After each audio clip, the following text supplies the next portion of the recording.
Great. So hi, everyone. Thank you for joining us today. Thank you, Charles, for speaking. It's great to have you back at another event. So Charles McFarland is an award-winning theater producer and director of more than 60 shows. Charles is a certified executive coach and trainer who helps government teams, business leaders, their teams, and future leaders achieve better branding, strategy, and top-line outcomes through individual and collaborative company narratives work. Clients have also included the Toronto Blue Jays, sales team, KPMG national proposal teams, but also SMEs in the health and wellness, real estate, entertainment, legal, tech, development, and many other fields. Good luck with your presentation today, Charles, and thanks for speaking. Thanks, Alex, and hello to everybody. Thanks for joining us. I'm going to go to the slides fairly soon. In fact, I could do that right now. And although I can't see you, I know that you can see the PowerPoint, but also I think me. So a couple of things, I think, with the people who are in sales and sales management, and I'll talk about the connection between being a theater producer of 60 shows and a certified coach and, in fact, corporate sales trainer in a minute. But I think there are a couple of learnings that we can use both in sort of the before times and also in kind of the new world where it all happens on Zoom. So, of course, the title of this is how do we break through the sales barrier? We're aware, of course, that there's inherent tension in a sales relationship, and it's usually, the buyer beware thing that they bring in terms of seeing this as a win-lose relationship, and it's the salesperson that wins and the customer that loses. So let's turn that around a little bit and use a technique from the world of theater, and that's what I'm going to concentrate on, which really gets people out of that, as it were, head-to-head relationship. And I like to say, gets us actually into a heart-to-heart. And we're going to do an exercise on that. And it's the first of sort of 3 dimensions that I use from my practice of theater. So let's just start off by talking about, and the other thing I want to talk about is, as a sales manager, once you see how that works, what's your role in leading your team and getting your team to success? So a couple of things major points I want us to cover. First of all, as you well know, facts tell, but stories sell. And one of my things is that not all stories are created equal. We need to access the world's greatest storytellers, if you like, to find out how the best stories sell.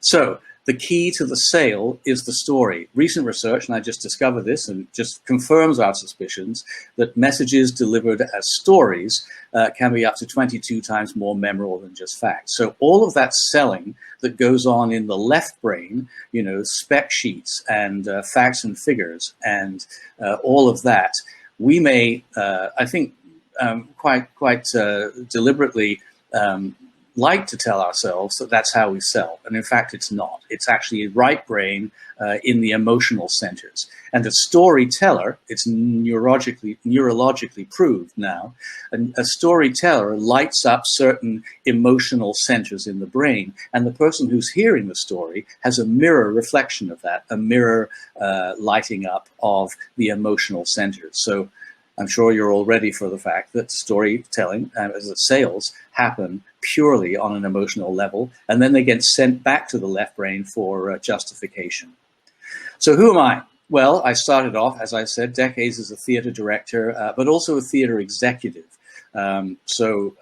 Directed more than 60 shows. So I've taken, as it were, a story from the script, the page, all the way through to the stage and out to the audience. And here are the parallels in this, because about 7 years ago, I thought, well, I think I've directed enough plays. What am I going to do now? And the parallel between the coaching and sales process is really pretty similar. And I think there are things for the theater process to teach us. So you start as the guy who's in charge. That's the person, that's me on the left, in a theater, which is empty. They're still building things, and I'm talking to the team. The end result of that is to put something on stage. I had a company in Ottawa called the Ottawa Shakespeare Company. That's a scene from a production of Henry V, modern dress production. Those people, and I think this is one of the leadership things I want to stress for you, is that those people take the show out on stage and meet the audience. The person who isn't there is the coach, the director, the sales manager. The most important part of the relationship is those people on the right. What are the audience getting from this? How do they hear the story as opposed to how do we think we're delivering it? So that was a natural thing for me 7 years ago to get certified and trained in and buy a Focal Point coaching franchise. It's powered by Brian Tracy, and to apply some of these principles about getting a story from page to stage and out to the audience to the world of business and selling. What we want is there are 3 dimensions in storytelling. In fact, I don't call it storytelling anymore because that kind of implies that it's somebody delivering something. Whereas if you think about the 3 dimensions, there's behind that stage where all the preparation gets done, and that's your ability to coach a team. Then you send them out on stage in a fully fledged production that you have designed and cast and trained.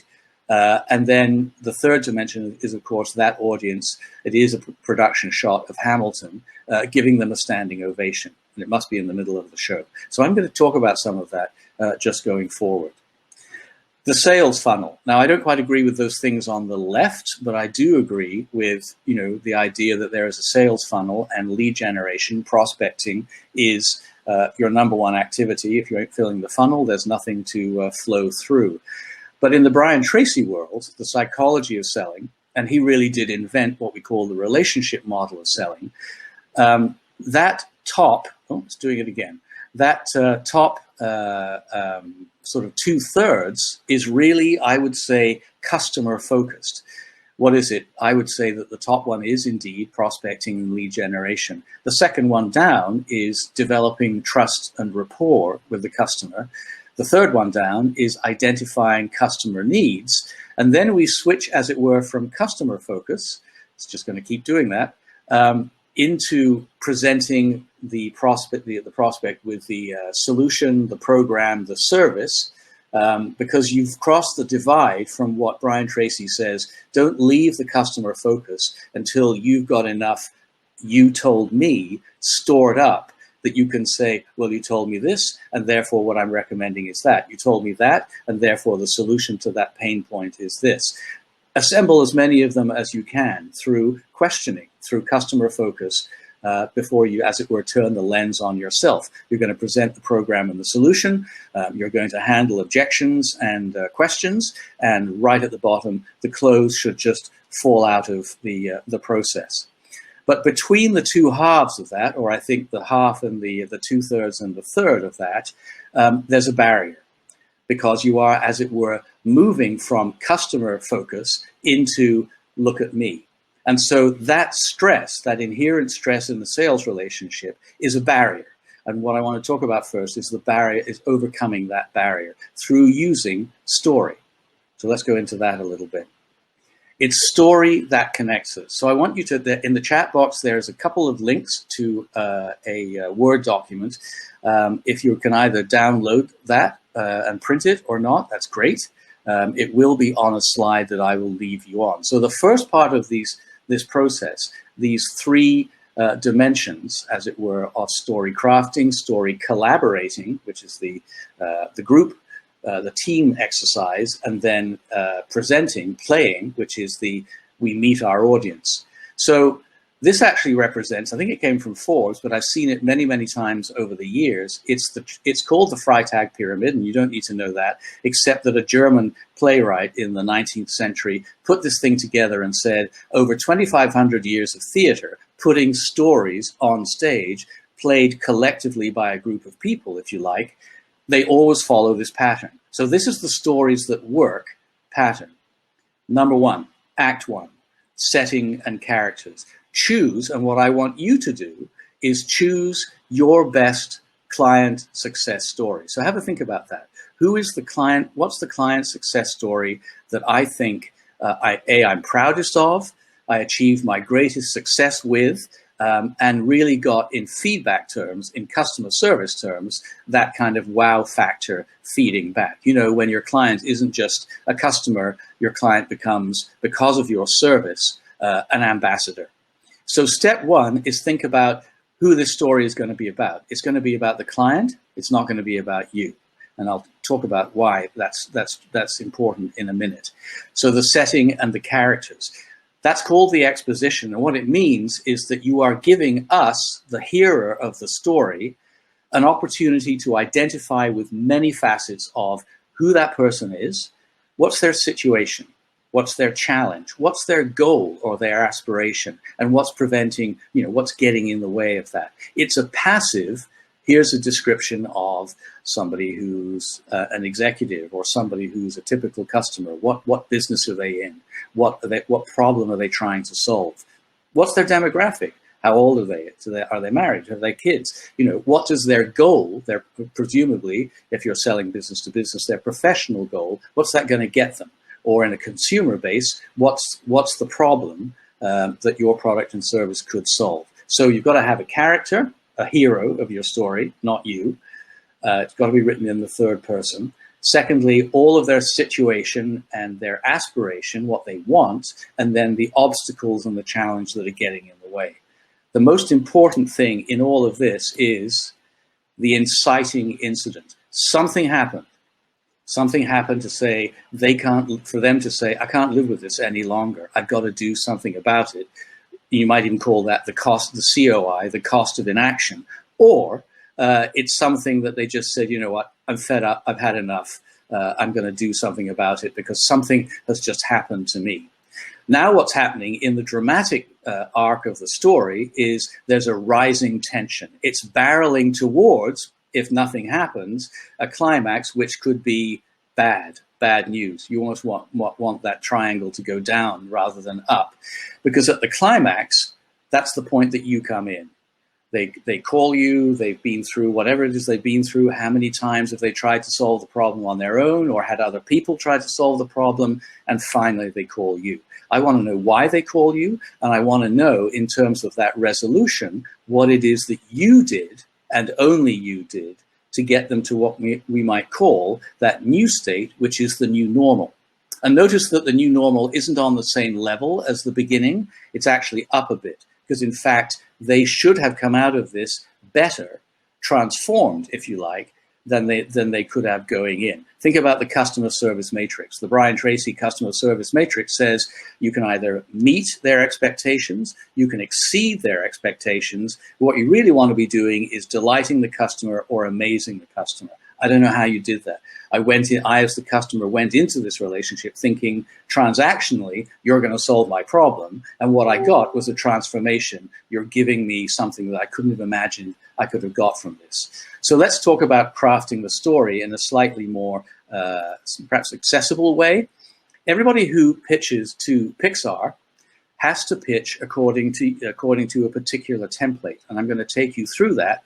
That's actually the document that I posted in the chat box, but you'll see it on screen also. And I'm going to give you a couple of minutes to kind of, either think or write your way through this Pixar pitch script of your best client or customer success story. So here we go.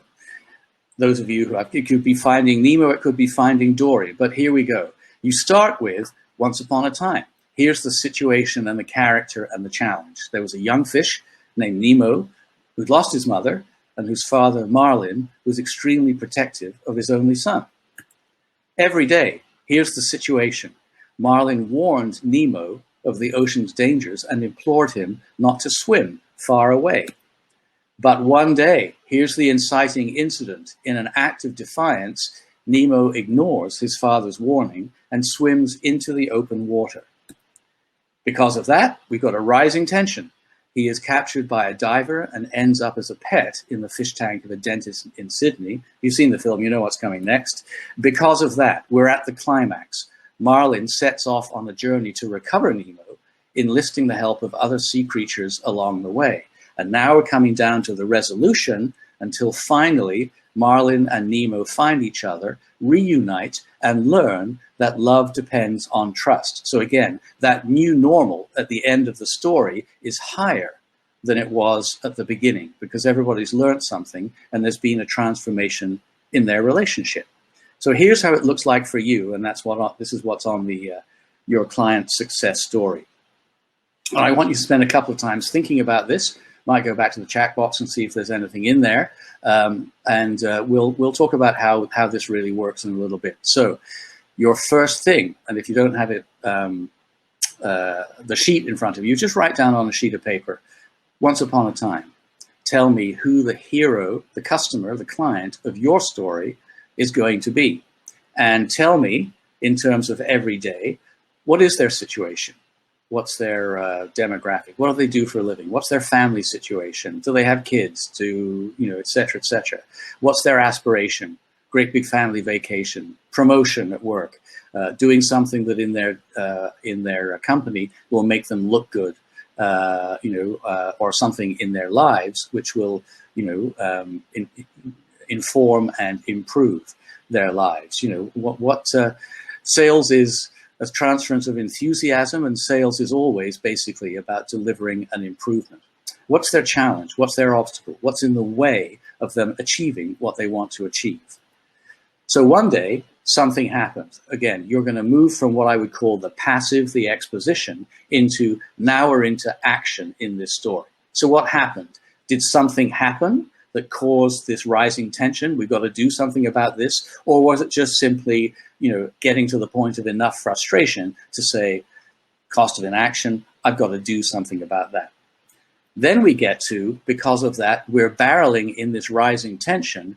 And then, what was it that brought you into the picture? Had they tried several solutions before? Had they heard about you and what you particularly bring, or your product or service, what it particularly brings? And so how did you come into the picture? And I want to know that.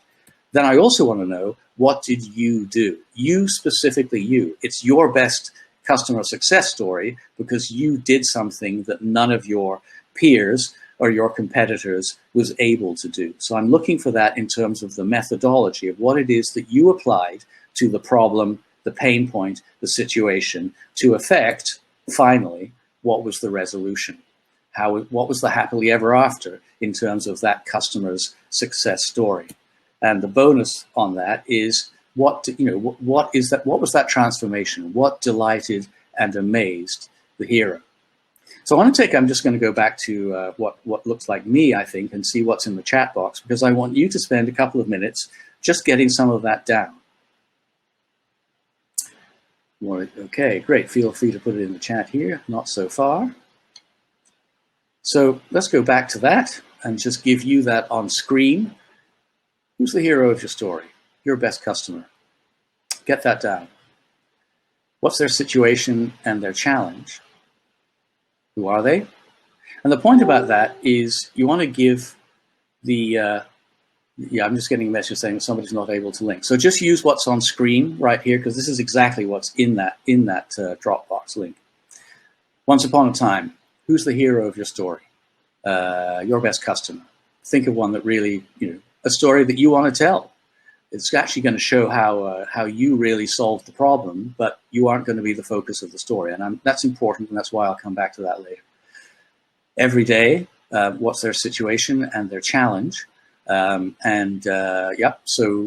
what's their goal? What do they want to improve the situation or their status quo or whatever it is? And what's the obstacle? What's preventing them from getting there? I can think of somebody, a colleague of mine, Nadal, just said he's in promotions, and we've had a conversation to say, the people who are buying are either in procurement or in, they want to do customer appreciation, so what is it they want to do? That's the engine, but the actual goal of that is customer loyalty, customer retention, referrals. How is it they want to improve, and what does that mean to them in terms of their success? What does success look like for them, and what's getting in the way is really what we're saying here. One day, what happened to cause rising tension? Okay, I've been thinking about this for a bit, and I really have to get on with it. Or some external factor came in to cause the customer to say, I need help, or I need to look for the solution. And the solution isn't any longer inside, it's going and looking for the solution. And because of that, how did you come into the picture? Were you the first person in the picture? Were you in the picture after a number of previous relationships or previous products and services? How did you get into there at the climax of the story?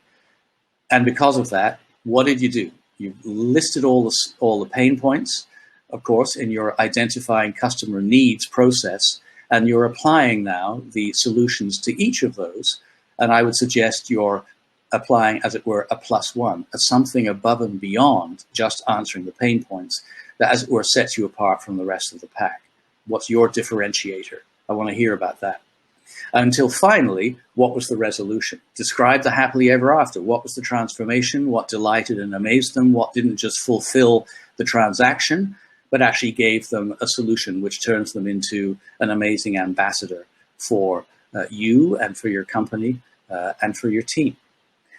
So I'm going to move on from that because, in fact, at the end, you will get an email address. And what I'd really like you to do is actually email that into me, and we'll have a quick chat, and we can do a little bit of coaching just on how that works. Because the next thing is to do a debrief. You see, we can do it on Zoom too with groups of people. And some questions that I would be using in coaching this is, so what emerged in the writing of the story? In each of these 3 dimensions I'm talking about, there's creativity involved. You generally start with intention. But as you're writing the story, usually something kind of takes over. It kind of starts writing itself. Just like if you're a musician, you play the drums until the drums play you. You're painting a painting or writing a novel until the characters take over or the painting takes over the process. That's actually part of a really important part of the process here. I usually find that people don't spend enough time on the setup, on the exposition, and the point about that is that what you're doing in setting up the character, the hero, setting up the situation, setting up their aspiration, their goals, and then setting up the challenges, is you're giving your hearers lots of potential points of identification. So they might not have a wife and 2 kids, or they might not be a certain point on the corporate ladder, but they can identify with the fact that they've got goals in terms of, more time, there always is more time, right? Or more career trajectory, etc., whatever it is. So that setup is really going to give lots of points of identification to the listener. And that's really important, because what happens then, so they get out of their heads and they start following along the emotional journey of the character, not the, as it were, the intellectual or the head-to-head. And an exercise I like to do when we take it back to plenary like this is to have everybody else throw in, okay, give me a title for that story. So-and-so got their mojo back. And it is going to actually lead you to what a specific value proposition might come out of this process. So, that's so one part of a workshop process, and it can be done with groups of people on Zoom screens or in the next days when we get out of all of this in person in terms of synergy and energy. Step 2 is what I would call the collaborative piece, and this often doesn't happen. It's when you take a script and you've coached, as you are a coach and a leader, you've coached your script writers. Then we arrive with a script which we're going to take out to the team, who are going to be the people responsible for putting it on its feet, I like to call it. And actually putting it on its feet is a completely different, brings in all sorts of different kind of muscles and emotional cores, and you collaborate to share the story.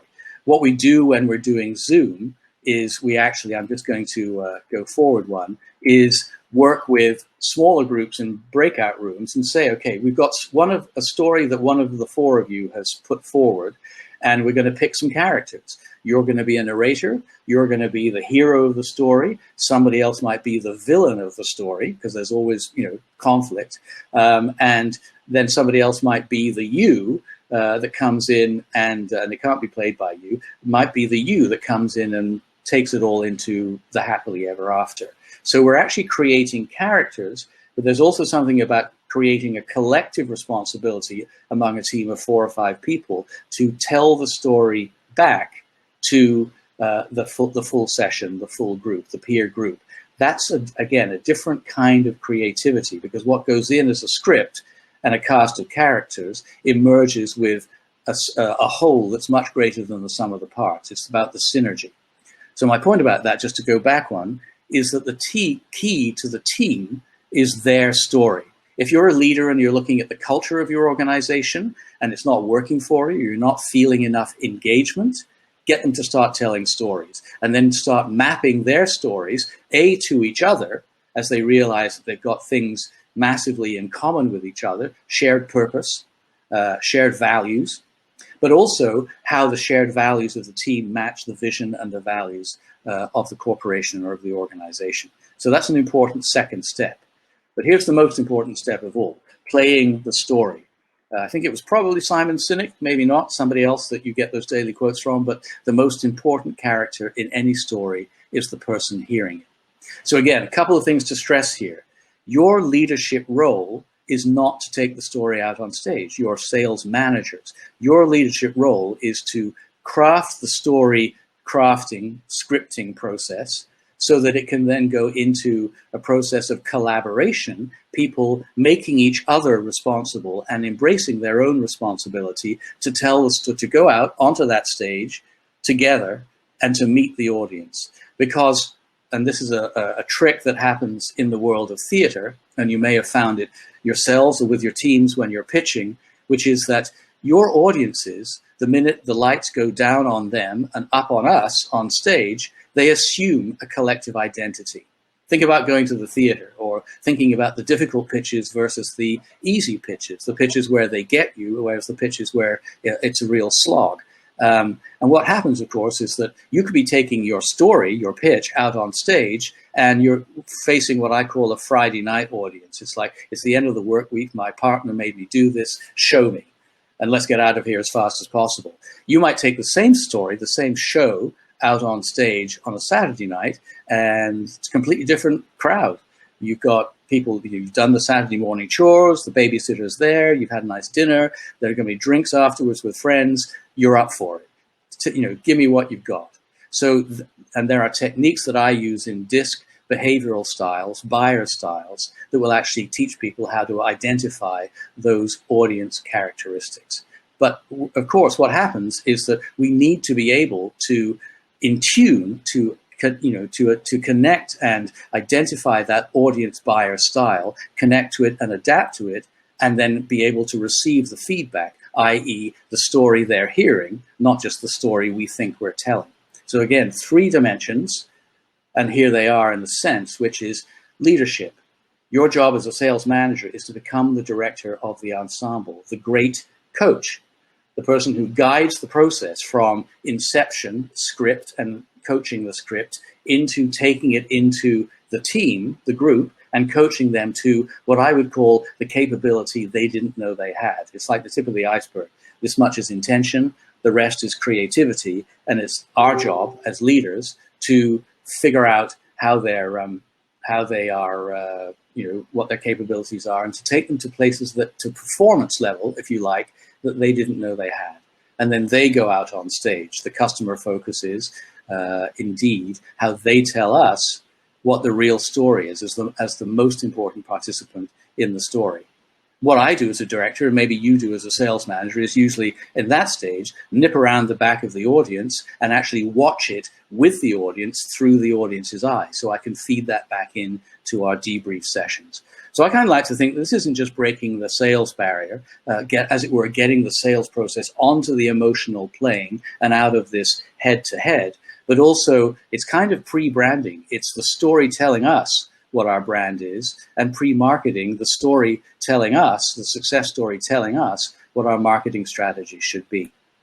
So, as mentioned, what you really want at the beginning and the end of it all is you want a cheering crowd on their feet.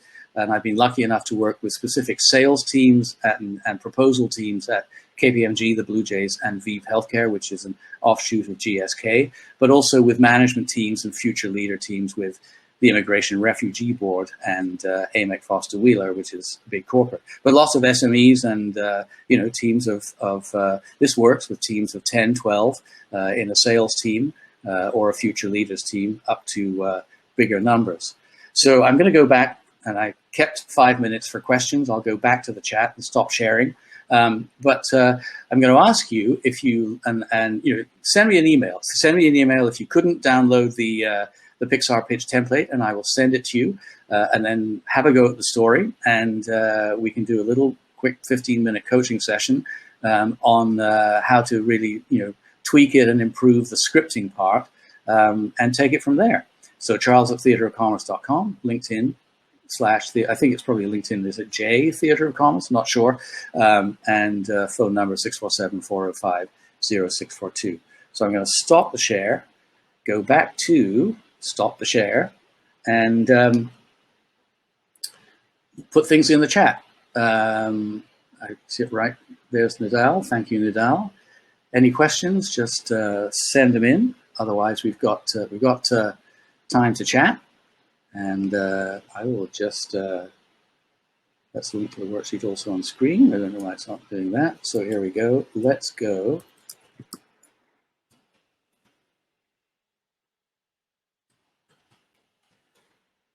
CharlesAtTheatreComics.com. That's where to get a copy of that worksheet if you didn't. Let's try it out. Let's have a go at that. Hi, Charles. Can you hear me okay? Hi. Yep.